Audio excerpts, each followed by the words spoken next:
All right, back here, First News, Keeler in the morning on WIBX. It is 7:22.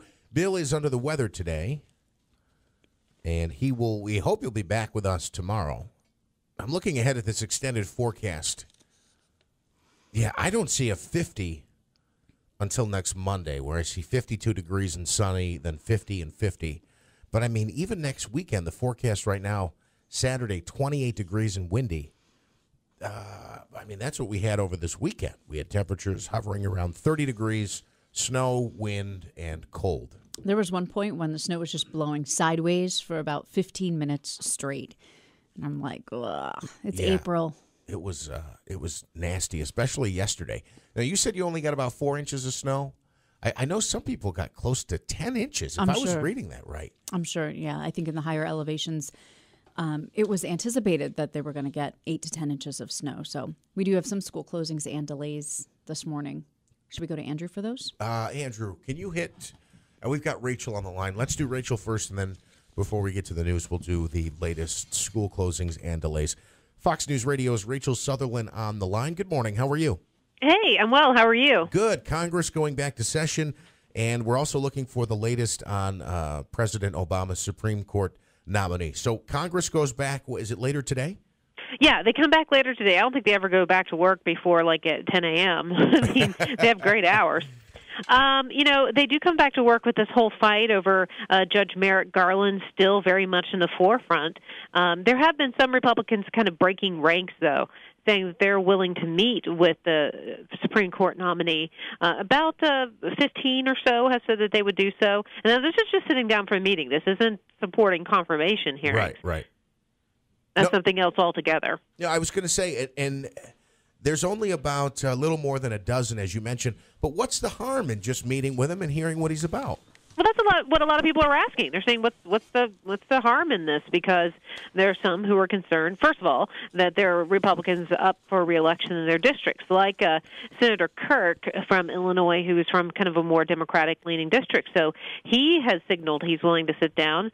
He's up for re-election, and they're saying, what does it hurt to sit down with them? And they're also asking the question of themselves, what will it hurt themselves if they don't sit down with him? Because if he looks really good, though, then the GOP has no really excuse not to nominate him.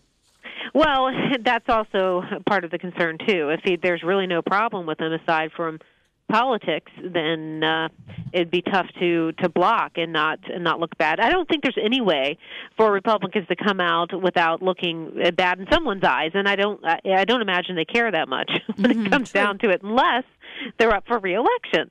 Rachel, is there a timeline on when they have to make a move? Obviously, they don't have to have a vote, but is there a time window, a time frame that they have to say either we're going to vote or not going to vote, or can they just draw this out? No, they can just sit around and ignore it for as long as they want to. All right. And interestingly, the New York Times this morning is reporting that Judge Garland he's in the Eisenhower office building at hours at the time, cramming for some sort of confirmation hearing that may never happen, and I guess he sort of has to do that.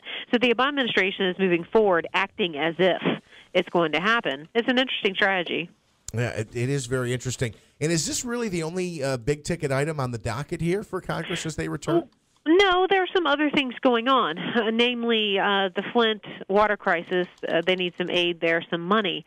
And we have a bipartisan bill that's just sitting at this point because it's being blocked by Senator Mike Lee of Utah.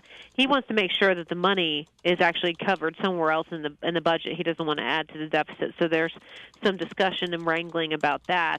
Also, Puerto Rico is drowning in debt. Something needs to be done there. So there's a couple of other issues that Congress will have on its plate. And kind of as a side dish is this Garland thing, and who knows whether or not they'll take it up.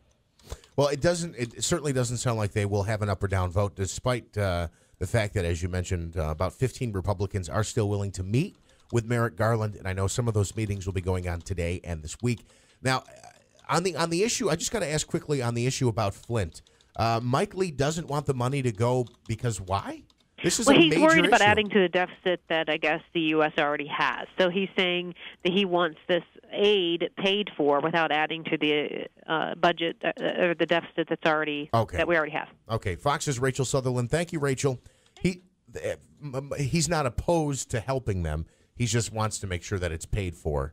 up front. Okay, I guess I can understand that. But yeah, the situation in Flint continues.